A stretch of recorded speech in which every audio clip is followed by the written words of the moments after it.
this computer. Perfect. Let me hide floating meeting controls. Perfect. Okay, hope you can see my screen. Somebody asked me how to use this play with classroom, right? So yeah, so what when I told you about this play with Kubernetes, right? This play with Kubernetes is not reliable. Reliable in the sense because it is created for community, and you will not many people are using this, and you may not find uh right terminal for you. Okay, so if maybe I refresh it on some different window, it will work. So if I open this and some, yeah, so you see this time I got a terminal, right? So this terminal sometime you will get, sometime you will not. So a better way to do is a better way is to do use this is you run this in Docker Docker like Docker desktop. Okay, so you download Docker desktop, or what you can try is you go with the playground. Okay, so the playground have the right environment to run Kubernetes. Okay, so you will always get an instance here. Okay, regardless of what you're using. This lab is not reliable. Okay, so the lab is not reliable. So what you can do is you use this Kubernetes cluster. Okay, run all the command mentioned here there, and it will work like similar. So I need to run this. Okay, I'll copy this. Okay, when I run this, it is pasting it here that by default. Okay, so I can copy this and I can run it here. Okay, so I'll let it. So to paste it here, shift insert, enter. It will initialize the cluster. Okay, and this is what. So start a cluster. First step is to initialize the cluster. So we are setting up a cluster. Okay, and then you need to run. You will get output like this. Okay, so the last thing is kube join command. Okay, so this command will you can use this to join nodes on Kubernetes cluster. Here you are using kubeadm. Okay, so what is kubeadm? Kubeadm is a Kubernetes is a tool that to set up a Kubernetes cluster. Okay, it is the fastest way to set up Kubernetes cluster. You know, there are many components in Kubernetes. You can set up those components by yourself and join them together. Okay, and if you do this manually, you will like you will be doing this for whole day or maybe like whole week, because they setting up those component to talk to each other is very difficult. So people have built ready-made tool. Okay, like kubeadm is one of the leading tool to set up Kubernetes cluster. Many companies are using kubeadm. Okay, to manage upgrade Kubernetes cluster. Okay, so the new version comes. How do you upgrade cluster? They can use Kubernetes. There is one more tool which is based on Ansible, and that tool name is KubeSpray. Okay, so you don't need to worry about it. Okay, so KubeSpray is a Ansible based Kubernetes cluster deployment. Okay, so based on your knowledge, like you like Ansible or you like command line. Okay, like you like scripts and all those things. Based on that, you can select one of the tool. Okay, so to give you an idea, KubeSpray internally deploying kubeadm only. Okay, but in KubeSpray you can define what are the nodes, what are the IPs, and it will automatically join those nodes into your cluster. Okay, so here we are running multiple commands. Okay, here you are first initializing the cluster, then you are asking nodes to join this cluster. So on whichever node you run this command, they will join to cluster. Okay. Now, of course, they need to be in the same network. Okay. Uh, so using this command, you will join the cluster. Once you joined it, you can run, or you need to uh, add some networking component, right? So networking component you can add using like you see there are additional components here. You need this cloud weave. Okay, so all these things are adding extra functionality to Kubernetes cluster, like DNS services, uh, networking services. There are different kind of networking services. So Okay, so in short, these are for admins. Okay, if you are a site reliability engineer, you need to know all this thing. Okay, how to set up Kubernetes cluster, how to upgrade a Kubernetes cluster. Okay, but that is like next level. Okay, you these thing are meant for person who is experienced like 5 to 10 years. Powerbank. Yeah, Powerbank. sorry. Again, Okay, maybe some by mistake. Okay, so these things are meant for a person who is like have a lot of experience in Kubernetes already. Okay, then he can jump into managing the cluster. Okay, so first you need to understand what are the components of the cluster. Okay, and how to use those components. Okay, how to what are the objects you create in cluster. Okay, and then only you can see how to upgrade a cluster, because you need to know what are running, what are the services running, what are the pods running, what are the deployment running. And if you don't know that, you cannot upgrade cluster like simply go and run some command to upgrade. Those services will be affected. So the first level is you understand the objects. The next level is you understand the cluster. Okay, so that is why in this class I didn't focus on the uh, the components of the Kubernetes. I just explained you in a very high level, uh, high level. Like I explained on a very high level. If you wanted to go deep, there are many things that you can learn. Okay, okay. So this is one. The other things, if you don't get this console, you can always okay. I don't know how to give away this. Okay, so you can see what are the workers, what are the hash or workers. So all these things are there. Lot of block connecting to UI. This is some application they have deployed here. You can also deploy this application, but it's fine. And then you can run Kubernetes concept. So okay, you can start reading all of them one by one. And if you think that this is something I don't need to do, then don't worry about it. So the first thing that you will do is you understand how what Kubernetes can do. Okay, and then you understand what are the features that Kubernetes provide you. Okay, and here it says what is the architecture of Kubernetes. Okay, it says what is API server, what is scheduler, what is controller, and what is etcd. So these are the four main component it is describing here. Okay, and then the architecture, on the node side, you have kube proxy, you have container engine, CRI we say, and then a kube proxy to provide network component. Okay, nodes are also called minions. It is what it is saying. And then you can jump on to resources. Okay, so whatever object we are creating in Kubernetes, they are called resources as well. So resources are the type of the resources are defined by kind. Okay, in the API. Okay, so what the common resources are: node is a resource. Okay, because that is also an object in Kubernetes. You can delete node, you can create node, you can halt a node to take any new pod. Okay, pod is an object, service is an object, namespace is an object, and secret is an object, and there are many other objects in there. Okay, so same thing. So whatever I have taught you in this class, this is the this is a very brief version of that. Okay, declarative version, imperative, you just read it out. Okay, so it's just giving an idea what happens in Kubernetes. Networking looks good. Okay, now you can see the commands, right? These commands you can run in your cluster. Okay, so what I will do is I'll go to, okay, this cluster is configured. Okay, I get a I get a join command. Okay, but I won't use it because the shortcuts I'm not very familiar with the shortcut.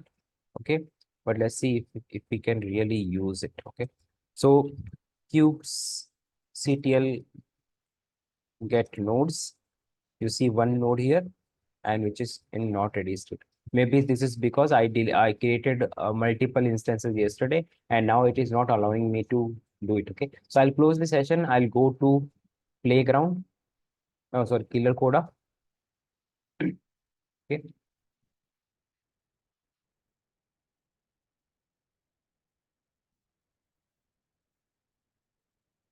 I will search for Kubernetes.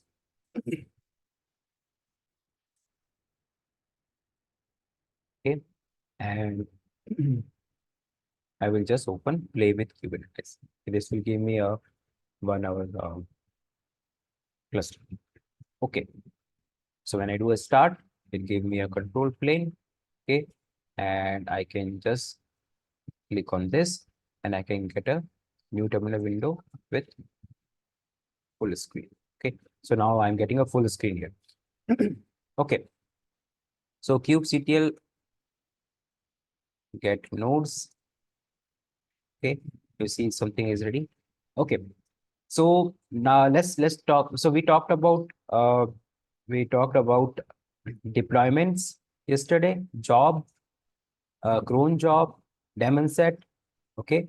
And let's talk about stateful set now today. So we close this. I'd say no. Okay. So in Kubernetes objects, okay, there are pod we learned about, and how there are there are objects that manages pod. One of them is deployment. Okay.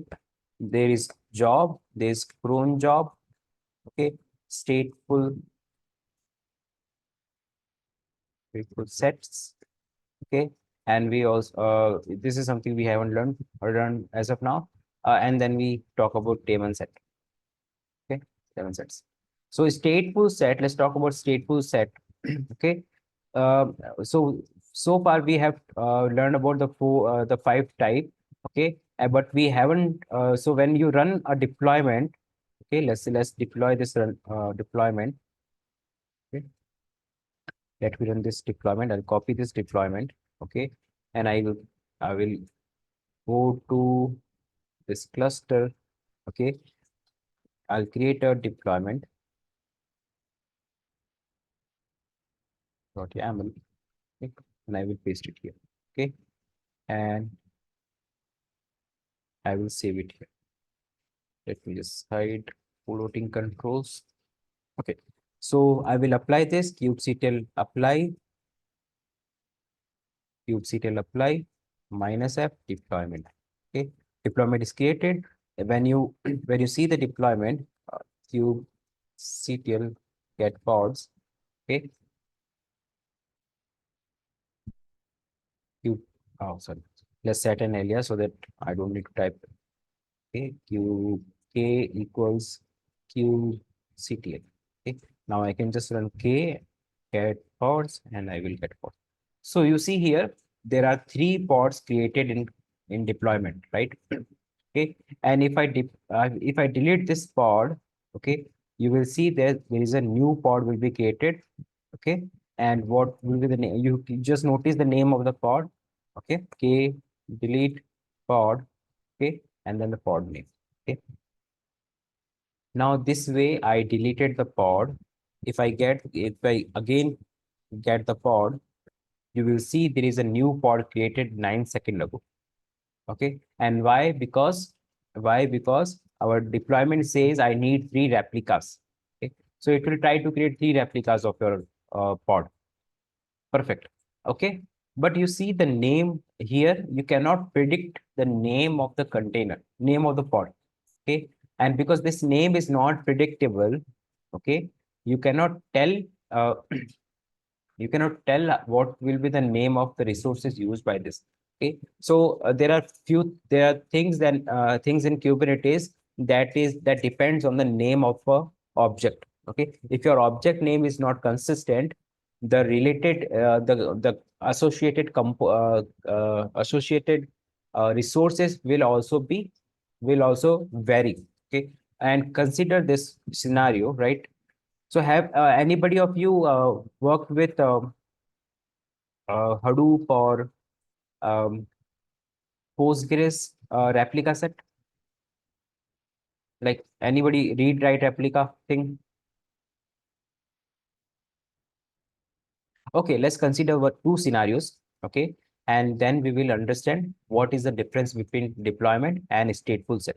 Okay, so stateful set is similar to deployment. Okay, the only difference is the naming of the pod is consistent in stateful set. And what benefit it gives you it gives you benefit that the resources associated with the pod remains same.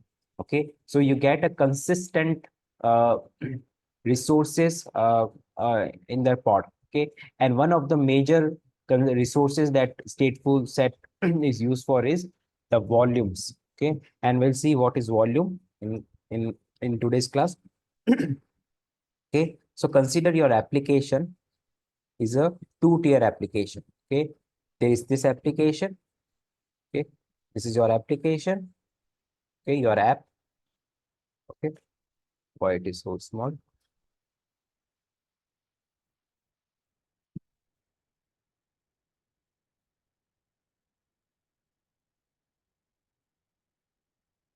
I don't know why it's so small. Okay. So this is your application. Okay, and the application is using a database. Okay, so this is your database. Okay, so the application uses a database and it reads and write data into database. Read and write.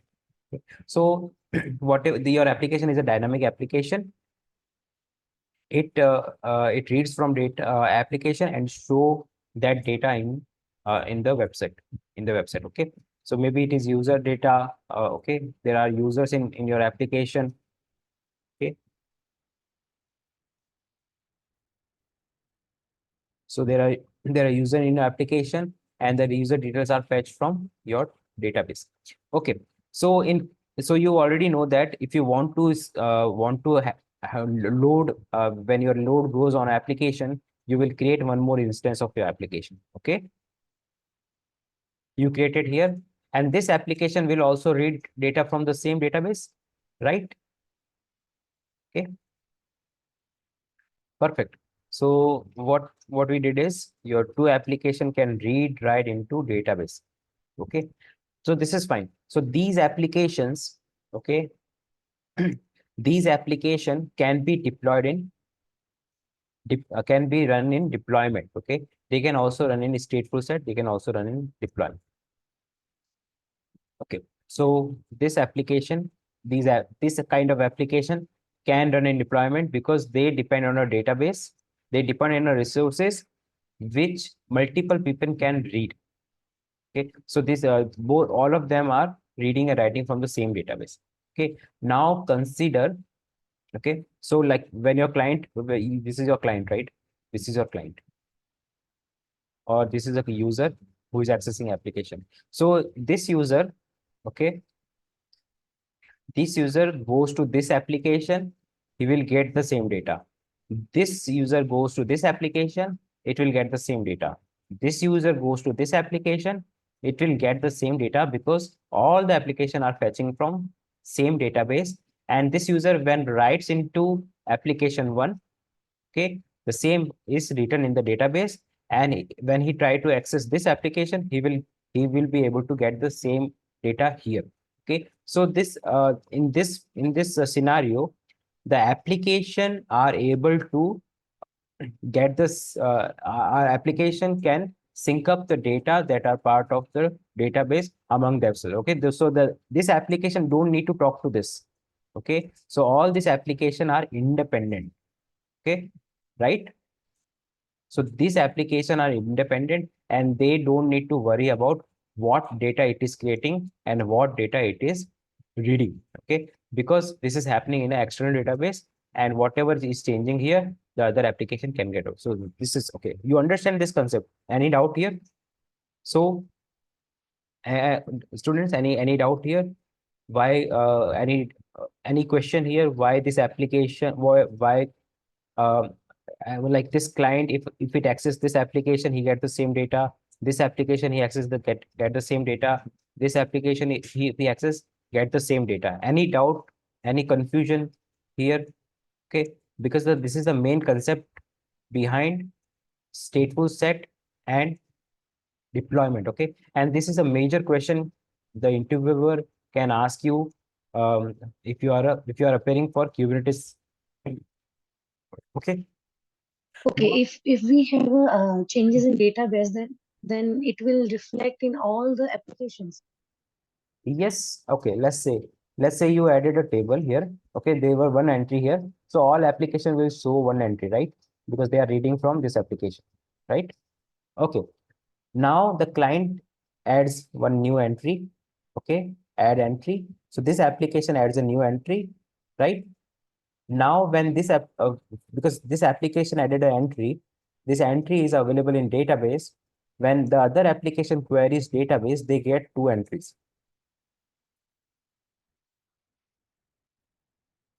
Any so you any doubt here? Like, do you correlate what is happening here?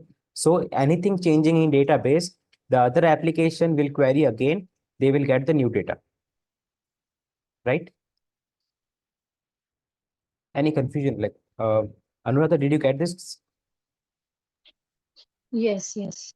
Okay. So if the database is changing, the application when it query database, it will get the new data.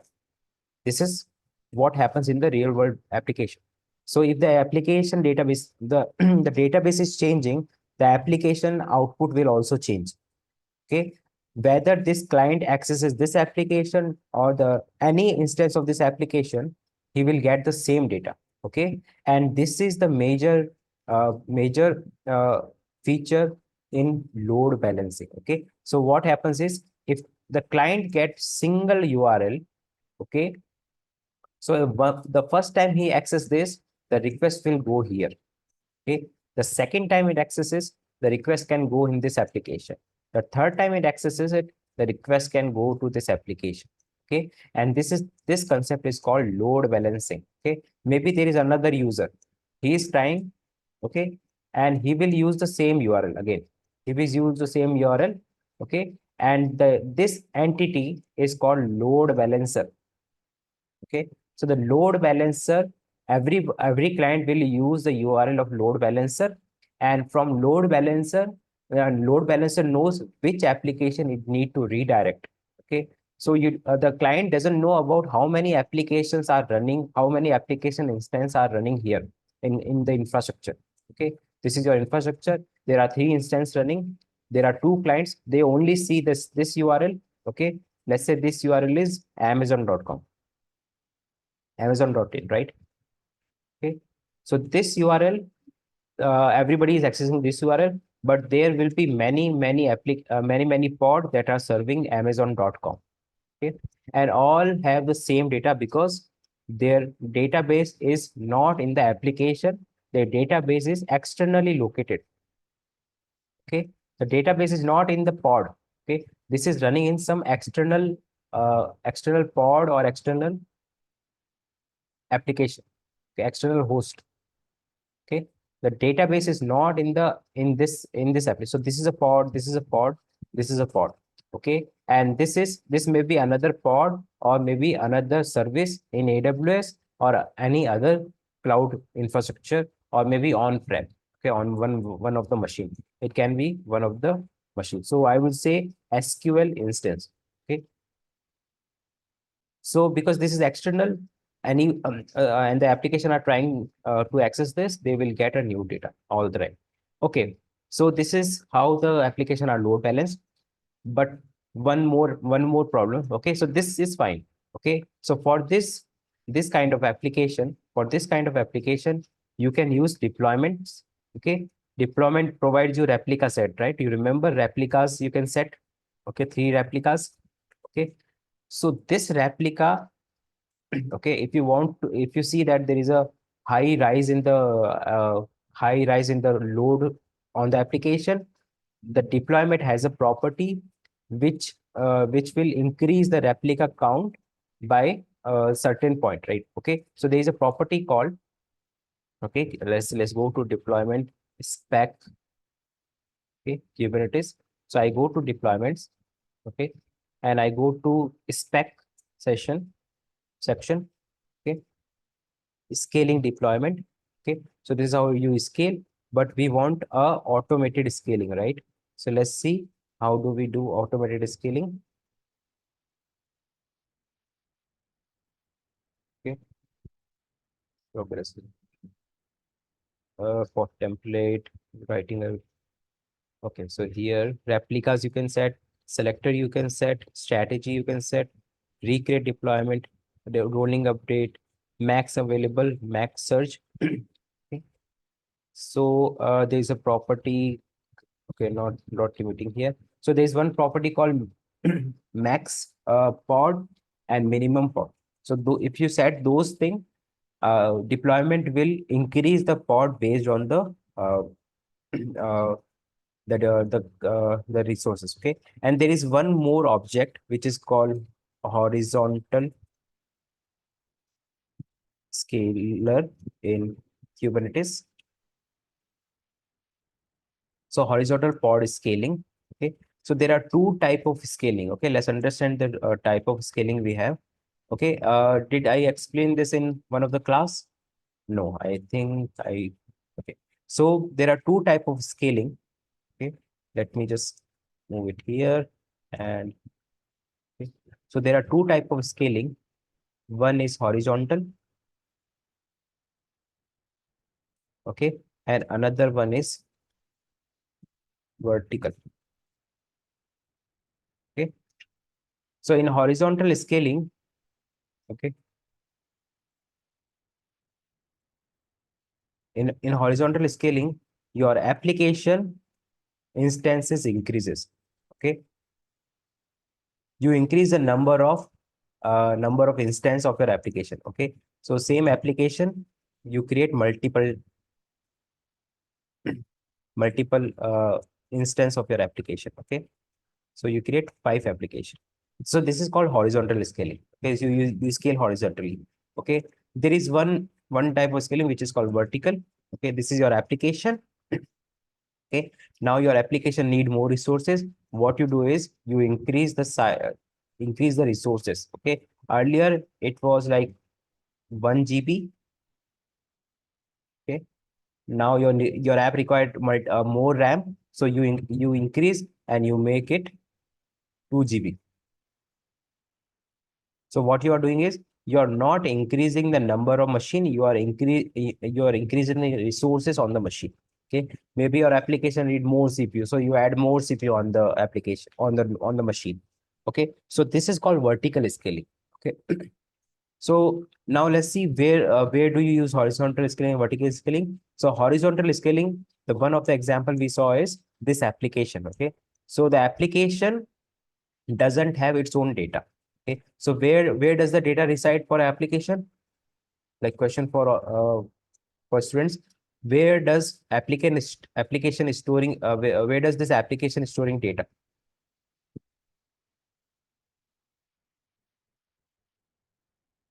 Anyone?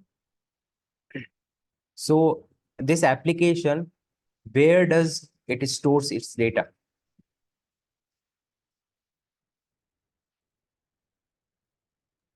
Anyone? Maybe an So S3 bucket. okay, sorry. So this application is storing its data in database, right? Whatever application is reading and writing, it is doing in database. It is not in its local folder. So because it is not in local folder, even if you delete this, your data is not deleted. Okay, your data is safe, right? So if you delete this, you can create another instance. Okay, and the instance will work properly because the data is in external location. Okay, so in this reason, in this case, you can delete the instance and recreate it. Okay, or instead of deleting, you can add more resources by adding more instances here.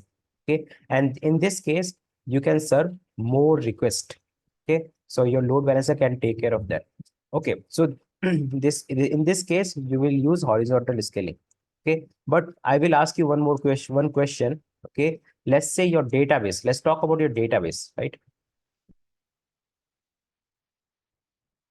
Your database. Okay, so where does your application stores where does your database store data? Like where does this database keep its file? On the same host, right? correct? And consider if you have multiple database, what will happen? What will happen if I add one more database instance here? And if the application start querying this, and this application start querying this, okay, and let's say there is a client here who is accessing it, this is in load balancer, what will happen?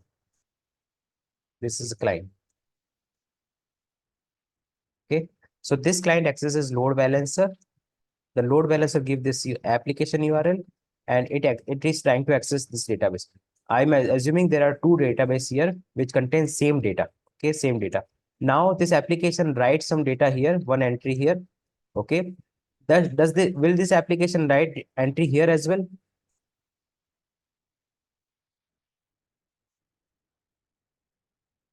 Anyone?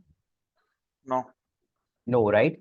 So this application is writing here, okay, and because these two database are not connected, okay, they are not connected, they don't have any connection here, this entry will not be present here. So if there is another customer, okay, who goes to this load balancer, he get a URL from this, he won't be able to get this entry from this application. Okay, so this application will have a different data, right?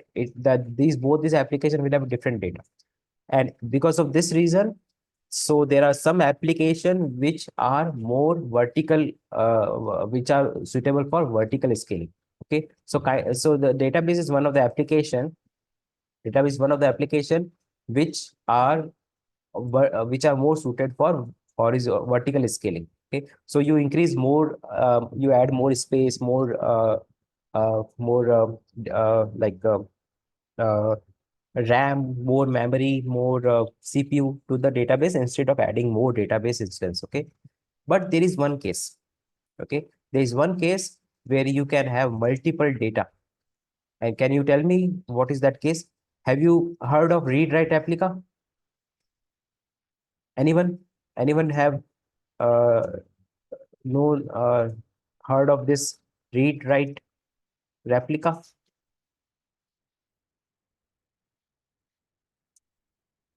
Anyone know this concept?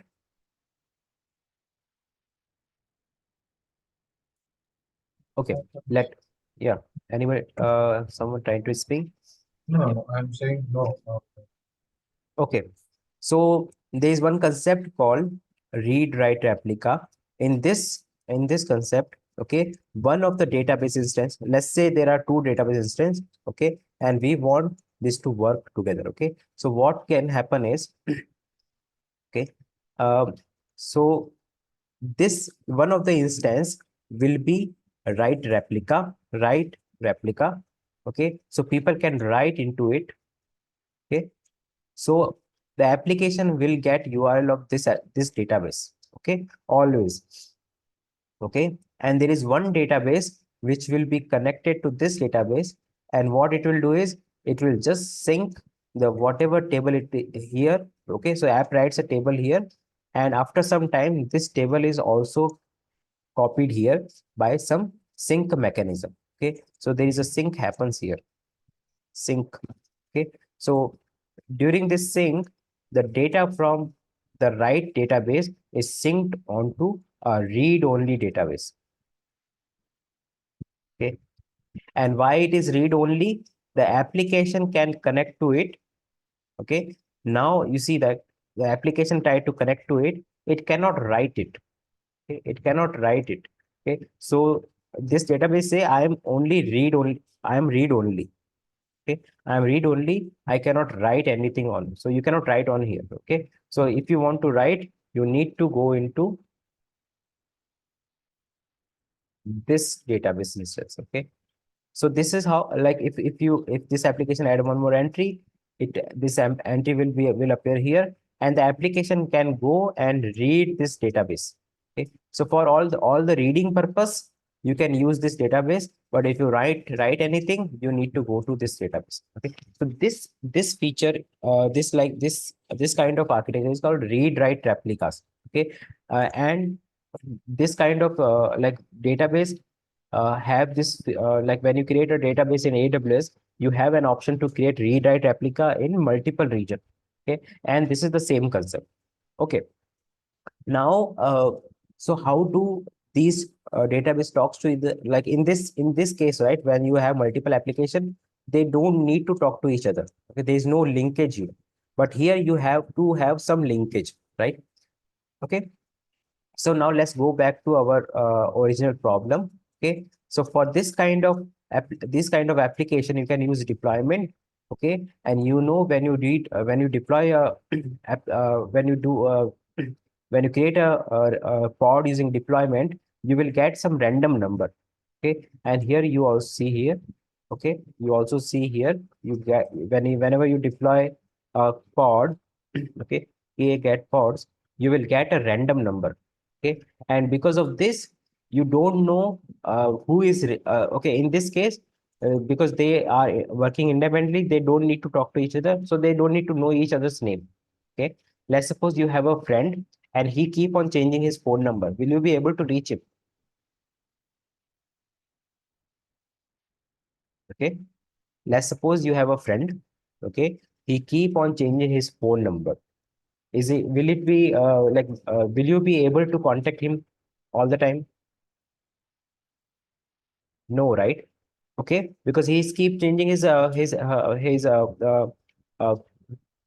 contact. It is near impossible to know the number he's using. Okay, and this is the same case in deployment. Whenever you deploy a pod using deployment, it will get a random number, and it is really nearly impossible to know how to make connection between them. Okay, and this is different in stateful set. When you deploy a stateful set, okay, they get a number like this. Okay, so if I go back to this, right, so how does this work? So this write replica will get a number called 0. This read only replica will get a number like 1. Okay, if you add more database, the number will be 3, 2. Okay, in a sequence, this will be 3. Okay, and the like they know that I need to sync data from 0 to 1, 0 to 2, 0 to 3. Okay, so it knows there are 3 read only replicas. Okay, and what are the address of these replicas? Okay, so this way it can sync over here, and similarly the app can also connect to them using the same number. Okay, so they know the address of 1, so they can guess the address of second, third, and fourth. Okay, so this is the advantage when you use so this is one of the concept in D-type replica. And how does Kubernetes implement this kind of infrastructure? It uses a replica set. Okay, so replica set. Okay, in replica set, this is a replica set. I'll denote replica set as RS. Okay, in replica set, your pods have a consistent naming. Okay, so let's say pod 1. Okay, the another, if you define 3 pod, there will be pod called pod 1, pod 2, okay, and pod 3. Okay, so this is how the replica set will create. And there are applications that are suitable, that can only be deployed in replica set. Okay, one of the application is your Hadoop cluster. Okay, so if you have a Hadoop cluster, one of the node is master and all other nodes syncs data from the other cluster, and this way they communicate with each other.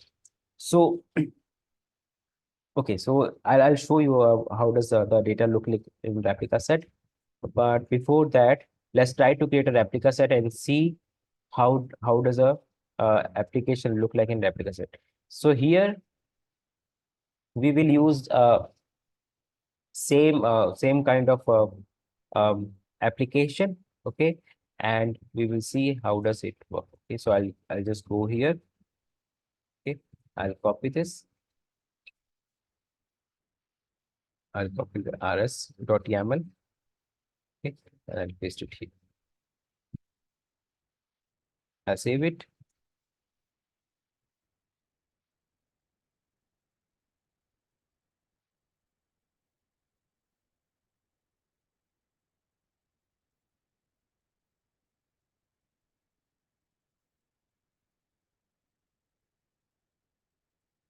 here. Let me hide the control. Perfect. Now let's deploy it. So kubectl k apply -f rsset YAML. Okay. Now it is created k get pods. You will see the number here, right? 0 and 1. Okay. And let's see how it works. Like if you want to store data into these set, okay, how does it work? Okay. So one more example I will give. Let's say you have a Hadoop cluster. How does Hadoop cluster work is? So Hadoop cluster, let's say there are 3 node Hadoop cluster. Okay. So Hadoop cluster is a big data platform, okay, that stores your data. Let's say this is your data, okay, and you have 3 node cluster, node 1, okay, node 2, node 3, okay, and there is a master node, okay. So I'll denote at master node. It contains the index data, okay, index data, index, okay. So this is your data. So your data. So what Hadoop will do is you have 3 nodes. The data will be divided into 3 partition. Okay. And you decide how many replica you want. So I say I need 2 replicas. 2 replicas. Okay. So how does it work is it keep 1 replica here. Okay. 1 node here. And the third one here. The next, because you need 2 replica, this will not go here. Instead, it will go here. This can go here, okay, and this can go here, okay. So in this way, it divides your data into multiple location, okay. And so why does it do it, right? Even if n1 goes down, you can use n2 and n3 to retrieve your data, okay. So let's say how does it work? So I think I showed you in the SI thing. Okay. So this thing you can let's say there are 3 partition, 1, 2, 3. Okay. 1, 2, 3. This contains 1, 2, a part of your application. Okay. This contains 2, 3. Okay. And this contains 1, 3. Okay. Now you see the 1 is stored in n1 and n3, 2 is stored on n2 and n3, 3 is stored on n1 and n2. Okay, so this is how your data is divided.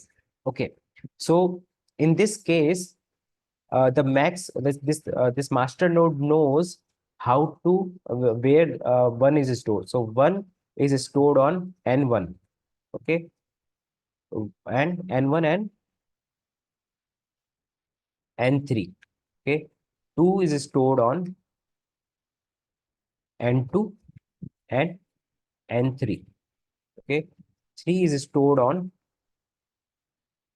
n1, n2.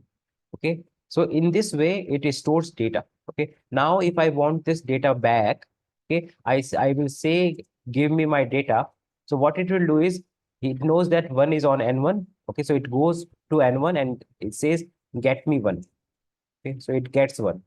Now it need 2, it goes to one of the n2 or n3.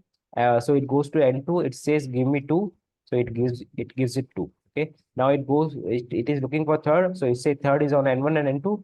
It finds n1 and the first, so it gets 3 here. So by combining these 3 data, it will return the data that you have in some format. Okay, now let's say the node 1 goes down, right? So how does it know? Okay, so what it do is, so if node 1 goes down, your 1 will be fetched from n3, 2 will be fetched from n2 again, 3 will be fetched from n2.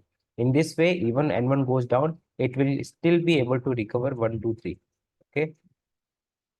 But after some time, when n1 want to come back, okay, when n1 want to come back, it will not use any random number. It will always use n1. Okay, because this knows that n1 is down. So I need, whenever the next node come, the next node will be named as n1.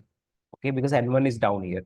So whenever n1 comes, they know n2 and n3 knows that this 3 is not present on any other node. Okay, N2 knows that the 3 doesn't have 2 replicas. N3 knows that the 1 don't have 2 replicas. Okay, so what they do is it will shift this to this node and copy this to this node. Okay, and in this way, the new node will contain the data again. Okay, so you see here, N1, N2, and N3 are communicating with each other by syncing the replicas of the data. Okay, so you say 2 replica here. Okay, you said 2 replica here. So nodes know that I need to have 2 replica of 1. I need to have 2 replica of 3 and 2 replica of 2. So they communicate with each other, and Max will master will coordinate between these two what to do next. Okay, so this is how the data flows in. So this kind of infrastructure you cannot deploy with deployment, because the next pod you will create, it will get a random number X, Y, Z. Okay, so N3 and N2 doesn't know about X, Y, Z, right? X, Y, 3, because they only know about 1. Okay, and that is why deployments are not good for here. So you need to have a new kind of object which is called replicas. Sorry, not replica set, stateful set. Stateful set. Okay. So team, students, you got the concept here. Concept of why do we need stateful set? Everyone? Any doubt here? So this is one of the good interview question. What is the difference between deployment and stateful set? Okay. All right. So this was the concept of a stateful set. So the stateful set is used to manage stateful application. Okay, that requires consistent volume. Okay, that requires consistent object naming. Okay, and because the name is where the application name is important, you will use replica stateful set. Okay, all right. So now okay. So this way we covered all our workload managers. Okay, so we covered for deployment. So these are the main component that runs something. Okay, workload types. Okay, so workload type is like they run your application, they run some processes, they run some batch jobs. Okay, these are the executors in your Kubernetes. Okay, so now let's see namespaces. Okay, namespaces. Sir, excuse me. One second. Sorry. Is there any hands-on for this stateful set? Not exactly. We have not designed for stateful set. But if you need, I can give you one of the project we use. Okay, but that is for like advanced. But I can give it to you, and if you have any question, you can ask me. So you can for stateful set, you can go for a Kafka cluster deployment. Okay, so if for an example, if you deploy a Kafka cluster, you will use stateful set. If you deploy a read write replica of Postgres, okay, you will use stateful set. If you use Prometheus, right? So Prometheus also stores its data in a central location. Okay, if you don't use a shared storage, the each Prometheus instance will use a different data. So for Prometheus also, you will use stateful set. Okay, so if you want to deploy a Kafka cluster, you will always use stateful set. Okay. Can we run that in killer code? So Kafka, you won't be able to access it. We can run in Docker desktop if you want. Okay, sir. Yeah. So okay. So we will have a hands-on on Kubernetes as well. Okay. If you want, we can include a stateful set in that instead of other. So I was the capstone project we was doing is with the deployment. Okay, and I will make sure I will include a stateful set project as well. So we'll see if we can we will include a stateful set object as well. Sure, sir. Thank you. Okay. Okay. So let's jump on to namespaces. Okay. So what are namespaces? Namespaces are virtual separation in your Kubernetes. Okay. So this is your Kubernetes cluster. Okay. Cluster. Okay. In cluster, you have multiple applications, right? Okay. So there is an application from team one. Let's say DevOps have their own application, DevOps apps, and developers have their own application.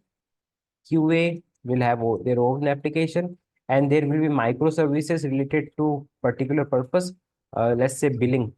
Okay, so billing will have their own applications. Okay, so how do you make sure the application from DevOps doesn't interfere with application in developers?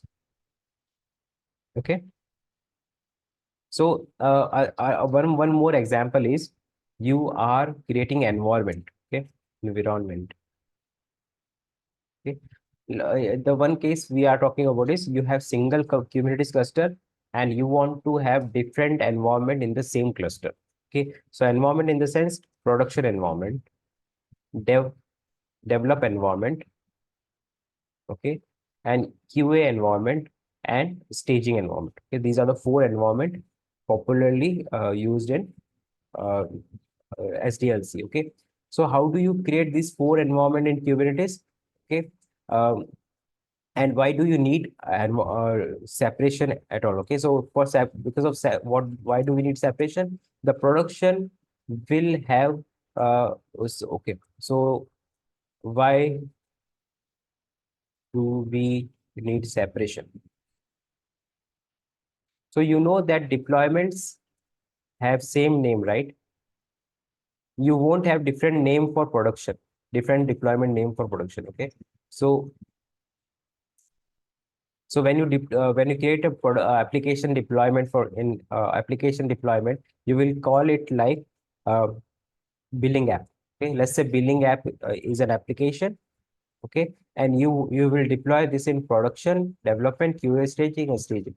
Will you use a different name for this application in each environment? Okay, this is possible, but this is not feasible in continuous integration and CI/CD pipeline. In CI/CD pipeline, everything is consistent. You only differentiate based on the production here. Okay, so the name of the deployment will be billing app. Okay, and if you deploy billing app in all these three and these four environment, only one deployment will be applied. So last applied application will be running. Okay, so only one environment can run if you don't have any separation. Okay, so how do you create a separation? Okay, you create separation by having namespaces. So there is a concept called namespaces. Okay,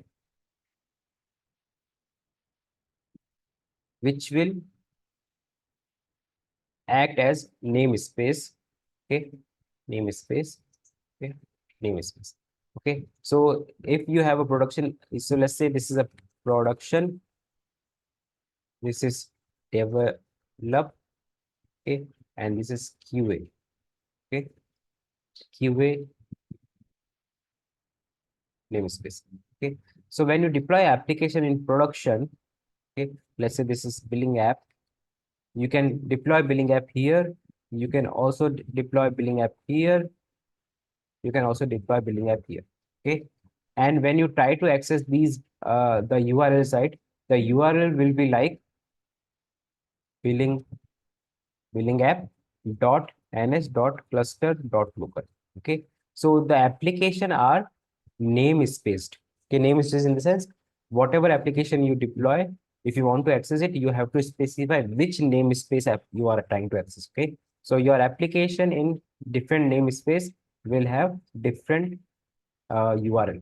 Okay, so production prod, I'll say prod here, so just to make it short, this is prod, and the application in develop will have billing app dot develop,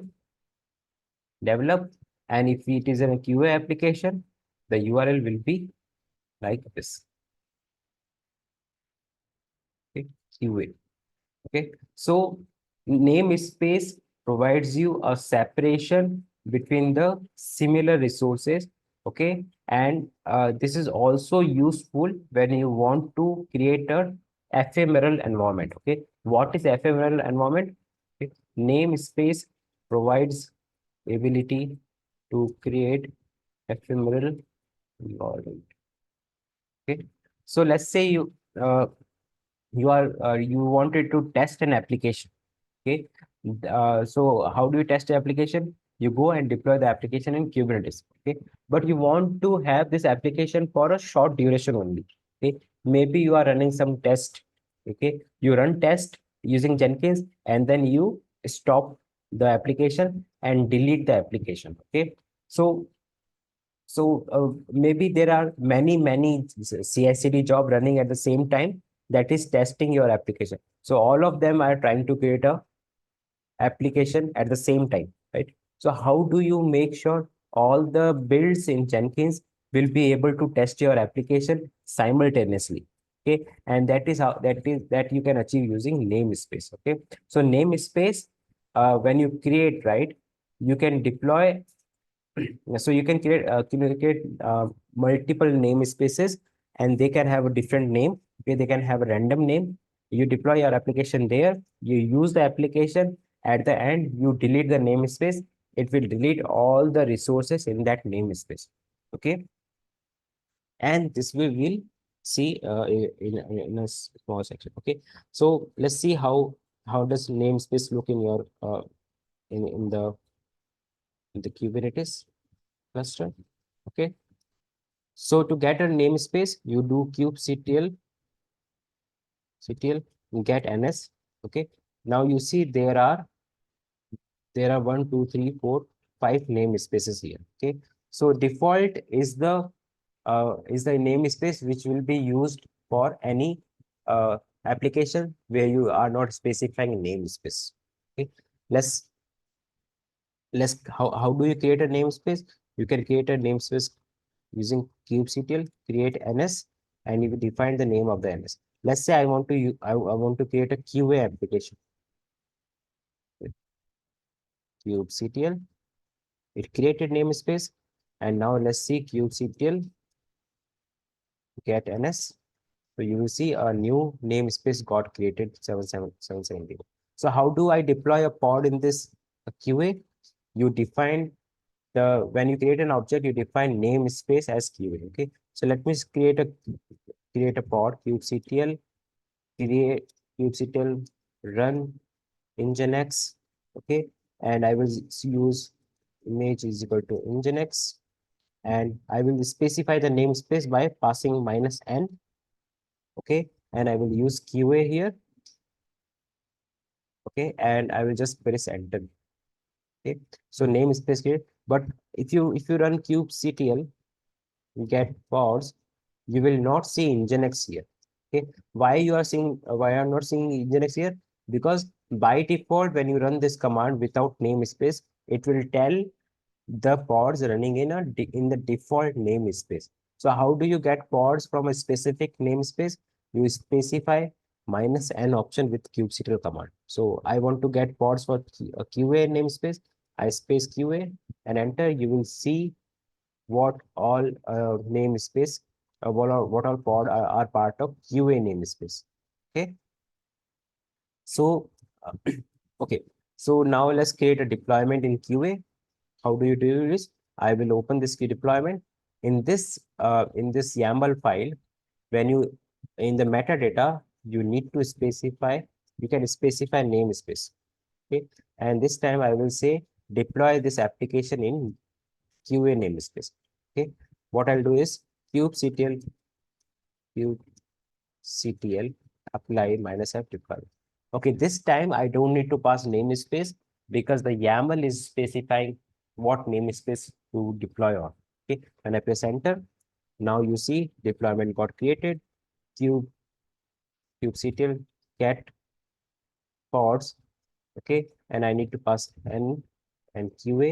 You will see the 3 deployments got created here. Okay. Similarly, I can create namespace using APIs. Okay, how can I create use namespace using API?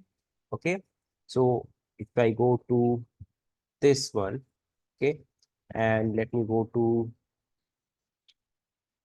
kubernetes.io, okay, and I'll search for namespace here, okay, and we'll open the first one, okay. So you can see what is name. So namespace provide mechanism for isolating group of resources, which is fine. So initial namespace, there are four namespace created when you create a Kubernetes cluster. Default is the one which are for any application. When like this is default namespace for any application you create. Okay. These new namespace starting with cube are the Kubernetes namespace. You don't change anything here. Okay. If you want to see what is running inside, kubectl get pods and in kube system, and you will see there are kube proxy, scheduler service, controller service, API service, and etcd service running inside the cluster, right? So these are part of the control node, and these services are running in kube system namespace.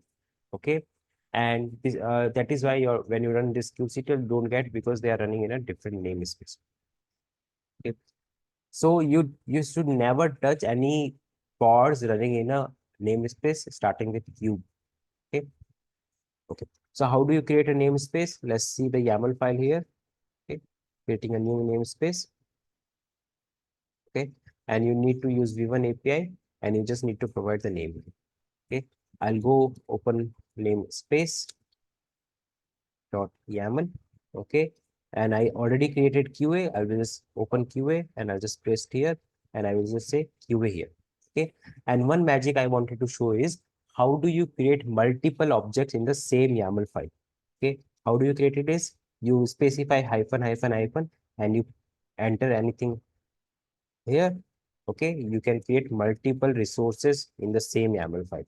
So this hyphen, hyphen, hyphen isolate two type of objects in the YAML file. So this is one object, this is one object, and this is another object. So I'm trying to create QA, prod, and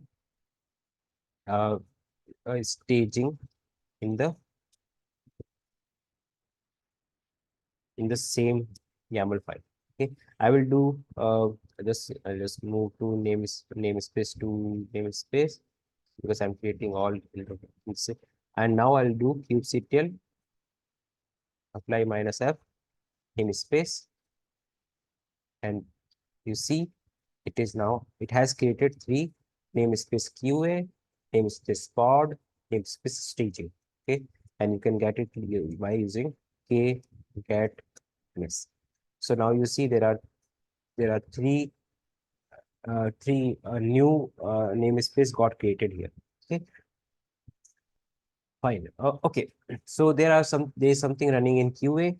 How do you get all resources running in QA? You can get by k get all and the namespace here QA. Okay, now you see all the objects running in QA are listed here.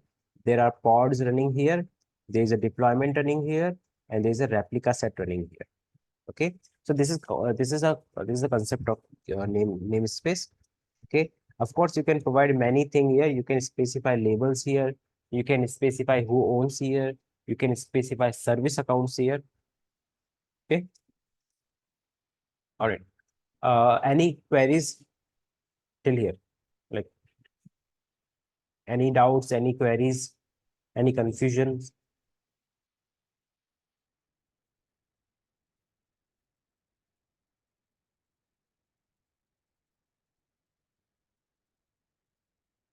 Any question on namespaces? What is a namespace? Like any query regarding why do we use namespace? All of you understood why do we use namespaces?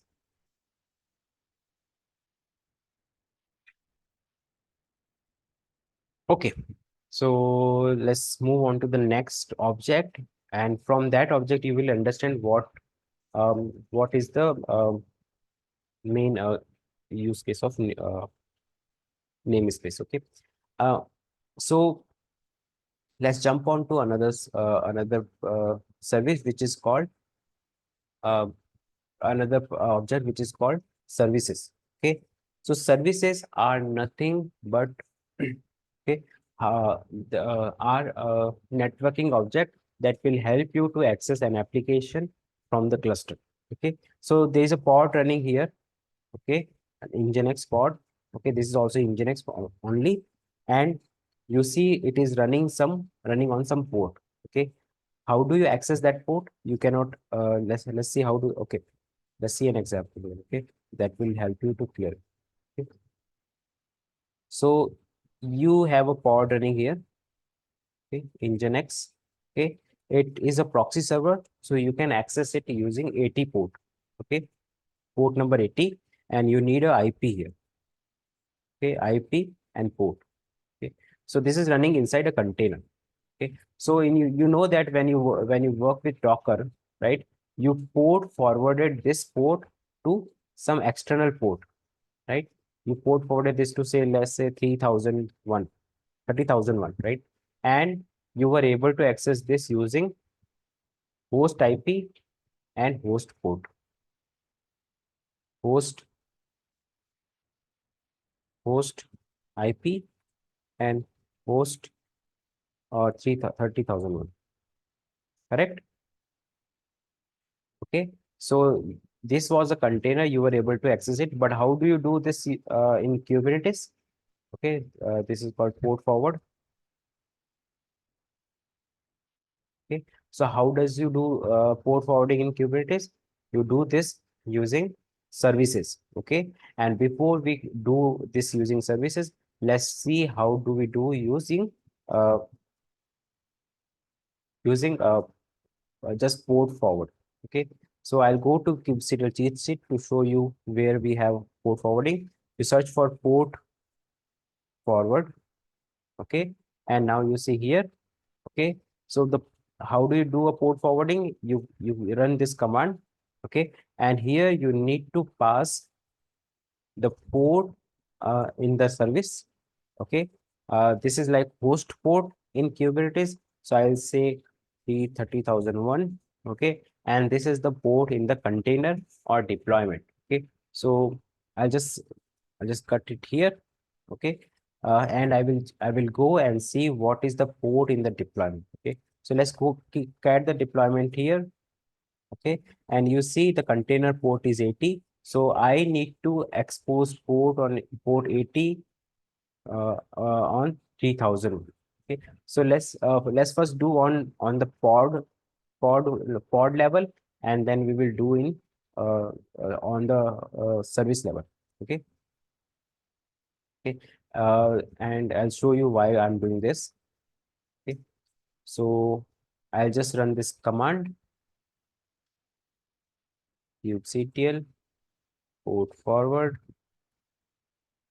pod name, and I will say 30,001, and I will say 80 here. Okay, not found. Okay, this pod is not found in this because the namespace for this pod is QA. Okay, oh sorry, minus n QA. Okay, now you see here port forward from localhost to 80 on the host, right? Um, so here you see it listens on port 40 on local machine and forward to 6000 on the port on the pod, right? So let's first cut it here, and let's try to see if I can if I can curl this URL. Okay, if I can curl this URL. Okay, and you will see it is not showing you anything. Okay, but when I run this again, okay, let me run this in background so that I can run this curl command, and here you see some output from Nginx, right? So you see, thank you for using Nginx. So this is the home page of Nginx. Okay, because we are running in a killer coder, right? We are not seeing this. So same thing I can run from my machine. Okay, So let's do this here. I go to one of my machine. Okay, this is my machine. I have kubectl pods. Okay, there are some pods running here. Okay, and what I can do is, okay, not here. This is not a Docker desktop. Let me go to Docker desktop. So this is Docker desktop, and let me see if the Kubernetes cluster is running. Okay, yep. So the cluster is running. I can go to PowerShell. Okay, I just wanted to show you here because okay.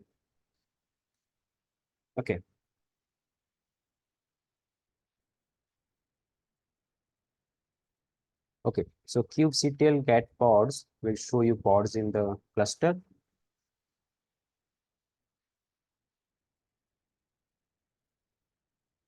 Okay, hello and static website. And this website, let's describe this website. Okay, kubectl describe static website, and this is pod, and then you have to specify pod here. Okay, so this website exposes 80 port. Okay, and now I want to access this website. How do I do is I can do kubectl and kubectl port forward. Okay, this is the pod name. I want to forward on 30,001, and I want to which is the what is the port name? Port on pod 80, right? I will just press enter. Okay, this is forwarding here, and I can open my my browser. I can just say localhost and 30,001 here. Okay, and you see there is a Nginx running here, right? And if you don't believe me, I will stop here. I will cut here, and I'll just paste it here. Okay, this is like caching or what? It is cached here. Let me run it here. I don't see anything here. This means like it is cached here, and I can. It's like I don't know if you already worked on. You know the caching concept. So this is fine. So this is running because I already have this loaded here. I need to remove cache in order to get it removed. Okay. Okay. So this port forward, what does it create is, let me just put an AND here and it will run in background. Okay. Now it is running in background. Now you see kubectl. Okay. Get all. So you will see here. Okay. Static website here. Services here. Batch here. Okay. And something running in background. Okay. It's running here. Let's see kubectl. Get services. Okay. So only one service. Okay. So you wanted to access this, you can run this command. Okay, so this command, let me copy this and paste it. Okay, so this command is good if you want to do it in locally. Okay, but how do you make this application the port forwarding thing using Kubernetes object? Okay, and that is where services comes into picture. Okay, so you can create services to port forward from a pod to some host port or cluster IP. Okay, so there are three types of services. One is ClusterIP. Okay, and one is NodePort, and third is LoadBalancer. Okay, and the difference between these three is the cluster IP, the IP that will be used for forwarding is a cluster IP. IP chosen is cluster IP. Okay, so what is cluster IP? The cluster IP is IP in the Kubernetes workspace. Okay, so when you deploy a Kubernetes, you need to Kubernetes selects a CIDR IP ranges which will be used to assign IPs to pods, and different containers inside the pod. Okay, so that IP ranges will be used for the pod and the containers. Okay, so if you use a cluster IP service, okay, the IP that will be allocated to service will be from a cluster IP ranges. Okay, and when you use NodePort, the IP will be IP of node in the cluster. Okay, so when you deploy a service called a service with NodePort, all the node will the service will be running in all the nodes on the same IP. Okay, or like you can access the application from all the nodes using the node IPs. Okay, you have, because the node you have connected nodes into cluster, you can use any node and any the port that you have defined in service, and using that you can access the application. Okay, so okay, and load balancer, you use external IP. Okay, external IP for accessing application. Okay, in NodePort, use node IP to access application. Okay, and in cluster IP, use cluster IP for accessing application. Okay. So what is the use case of cluster IP? So cluster IP is good for application that want to access other application from inside, running inside the cluster. Okay, let's say your application want to access a database. Okay, and the database is running in cluster itself. So you don't need to create NodePort and load balancer for that that database. Okay, because you don't need to access database from outside of the cluster. So you will create a cluster IP, and that is more secure. Okay, nobody other than cluster services can access this IP, this service. Okay, NodePort is a way to expose your application from the node IP. So you have like 1,000 nodes. You can access your application from any of the node that is part of the cluster. Okay, the node and the port remains same for the application. Okay, so this is NodePort, and NodePort has limitation because you have to specify port on the node, and the port range are limited. Okay, so it is like 30,000 to 32,000. So you get 2,000 ports for your application. Okay, but if you have a big cluster, the 2,000 ports are not enough. So then you need to go to some external IP, which is like the load balancer type. So in load balancer, you create an external load balancer, and when you connect that load balancer to service, it will assign a new IP to the service, and using that service, you can access your applications. Okay, so let's try to create a cluster IP first, and then I will show you what is the use case. Okay, so how do you create a cluster IP? Let's go to your the examples here. Okay, I can go to this training.com. Okay, so in the service, right, so we deployed my application. Okay, this is the application here. This is my application. Let me I think it is already created, and I will create a service for it. Okay, so here we are creating a default kind of service, and default service will be cluster IP only. Okay, so let me deploy this. Let's deploy this in my Docker desktop. Okay, for first I need to deploy the deployment here. Okay, so I'll copy it here. Okay, and I'll just do Explorer. Okay, or I'll just open. I'll create a folder called KTS examples. Okay, and I go to this folder sample, and I just open this in a IDE so that I can write those deployments. Okay, first thing I will do is deployment.yaml.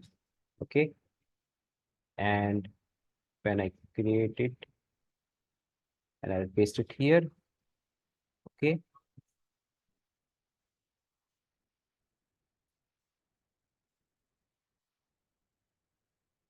Just a sec, I'm getting a call.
Hello.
Mama बुला रही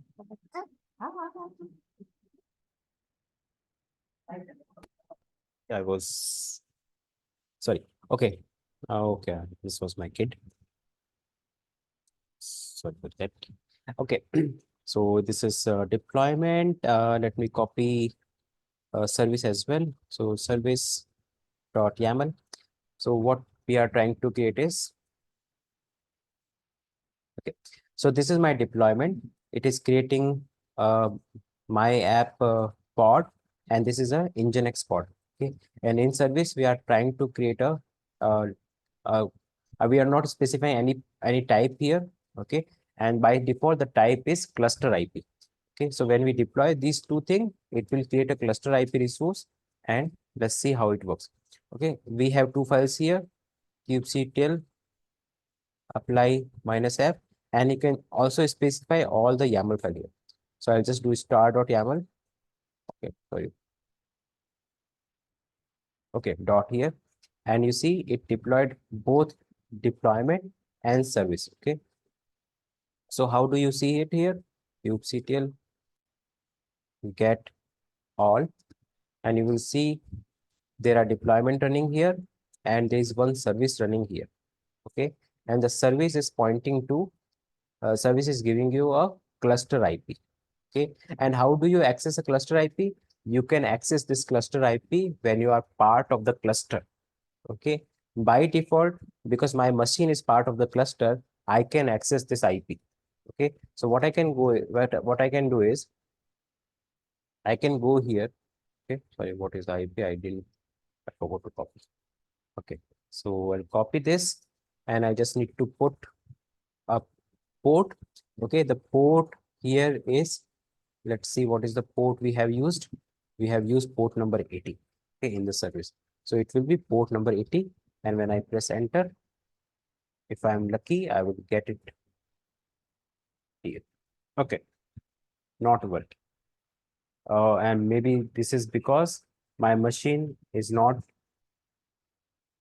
allowed to access this IP. Okay. Okay, that might be the reason. So how do I get to see this thing? As I told you, when you want to access a cluster IP, you need to be part of cluster. Let's create a pod which is part of the cluster. So I will run a test pod kubectl run. Okay, and I will use busybox and image equal to busy. So this is what just for testing. Okay, busybox, and I will run command called bash here. Okay, and I will run interactively so that I can access the console. Okay, so this is just to show you how to access a cluster IP service, cluster IP service. Okay.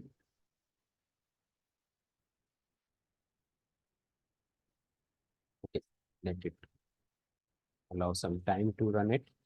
Okay, and while it is running, we can just check what is the state of pod here. Okay, I'll open another terminal. Okay, instead I can go here and open a terminal here, PowerShell. Okay, and I can just see what is happening with this cluster.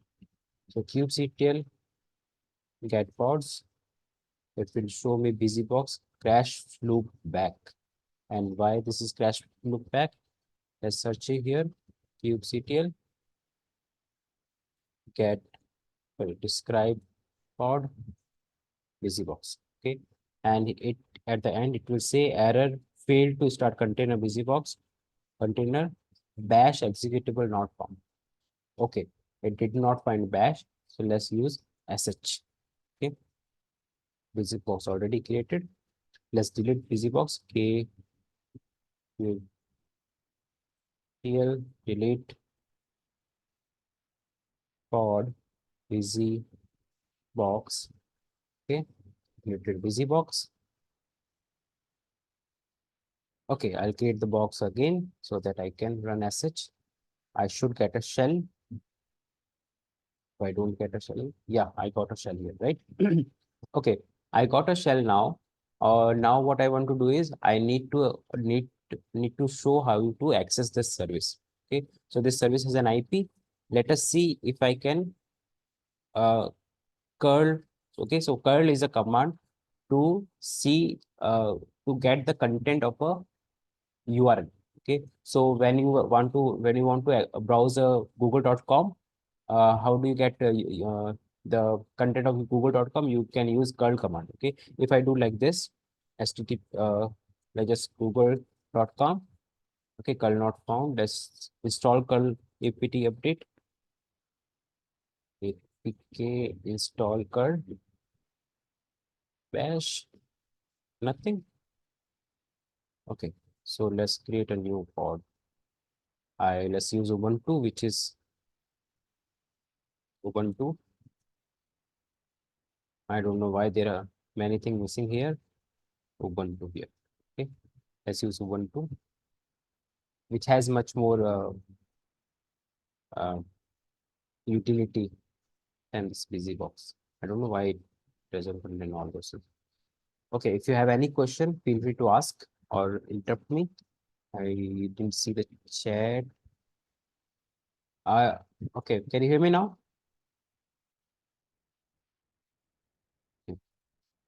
Okay, I'm into Ubuntu, and let's see if I have curl command. Curl command not found. Let's install curl command so that I can run few things. I'm just updating the packages list. Seriously, so it will take like 3 minutes. Okay, sometime.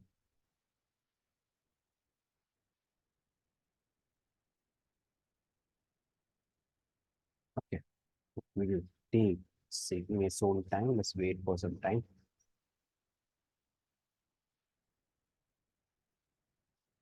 Okay, perfect. It's almost done.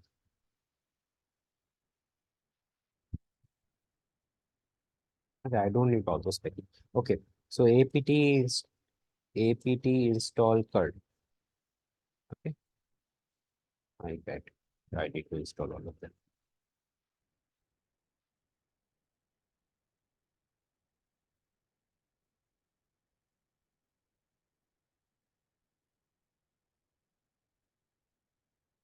So while it is running, any questions from here?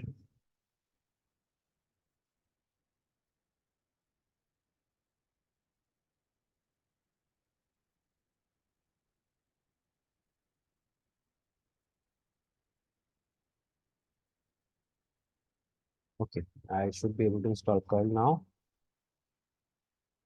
Okay, let me install curl. Should install real quick.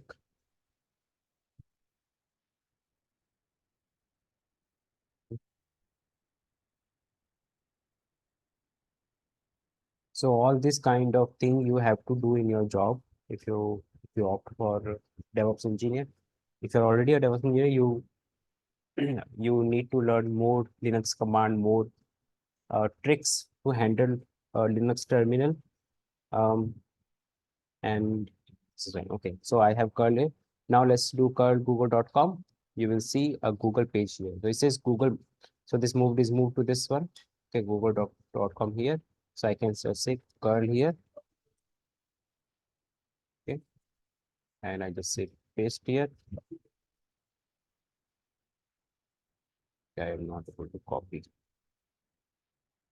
Now you will see this is code for google.com. Okay. So this is something like you right click, save the HTML, and this is the HTML content of the website. Okay. So this is fine. We wanted to get the service up and running. Okay. So how do you access the service? You need IP for the service. Okay. How do you get IP for the service? Let's go there again. Okay. Okay. Get SVC. So to get a services, you use kubectl get services. Okay. So if you list services, I'll copy this IP and the port is 80. I'll go here. I'll just do curl IP of IP here. So let's write down IP. It is not 10.109.122.255 and the port is 80 here. So when I do this, you see welcome to Nginx and this is coming from the service. Okay. So IP is fine, like you won't be remembering IP all the time. Okay. So how do you access services using something else? So you can use DNS name of the service. Okay. So by default, when you run Kubernetes, it gives so it also have a DNS service, core DNS service, and you can access the the services using DNS name. Okay. So by default, the name of the service is the name of the service. Okay, the namespace it is in, so default. Okay, and the other is cluster.local. Okay, so let me just let me see what is the exact name. I don't remember the exact name. Let's try to get the, let me just hide this. Hide floating meeting control. I can go here. So service DNS name in Kubernetes. Okay. And if you go to Kubernetes here, okay, and you will get a something like that. So data.test.svc cluster.local. So test is your data is the name of the service. So this is like namespace dot svc dot cluster dot local, and after namespace you need to specify the service you want to access. Okay, so I just forgot default dot svc dot cluster dot local. So when you do this, you can get the output here as well. Okay, so you can access service by service service IP and port, and after, with DNS name as well. Okay, all right. So this is when you are inside the Kubernetes. Okay, but how do you access this from without a cluster IP? You can create the service with um, this. Let me go to the page here. We can use a node service IP. Okay, node type of service. So let me see here. Let's go to services. Okay, and let's try to create a node service. And you see here node port. Okay, and how do you create a node port? You just need to specify the port type is equal to node port, and you need to specify the node port which you want to expose. So these two things extra you need to specify. I'll go to my service file. So target port is fine. Now you need to specify node port as well, and let me use 30,007 here. Okay, and apart from this, you need to specify type, and it is node port type. Okay, so I'll just apply this this service. Okay, and I can kubectl apply minus f and dot. Okay, when I do this, you see the deployment is unchanged, but the service has configured. Now let's see kubectl get svc, and this time you will see the type of the service here. It is node port. Okay, and this cluster IP will remain same. This is inside the cluster. You can access the service from inside and using the node port as well. Okay, so what is node port here? I only have one node, which is my own cluster of own system. Okay, and you can get that using kubectl get nodes, right? So you see there is one node called Docker desktop, and this is my local machine. I can access this service using local machine and port number 30,007. Let's try to access it using this IP. So localhost, and instead of 3001, let's try to use 7,000. Now you see I'm able to access Nginx on my machine. Okay, so now the service is running in Kubernetes, but I'm able to access from my local machine. Okay, similar way. So I won't be able to show you the load balancer case because you need a external load balancer for that. But when you work with EKS, which is a AWS service, you get a load balancer automatically when you define a load balancer type in my service. And that load balancer is created in AWS EC2 console. Okay. Any questions here till here? Okay. Anyone do you have any question for me till here? So we saw StatefulSet, we saw namespaces, and we saw the services today. Okay, I'll stop here. I don't want to load up everything for today. And I'll keep something for tomorrow.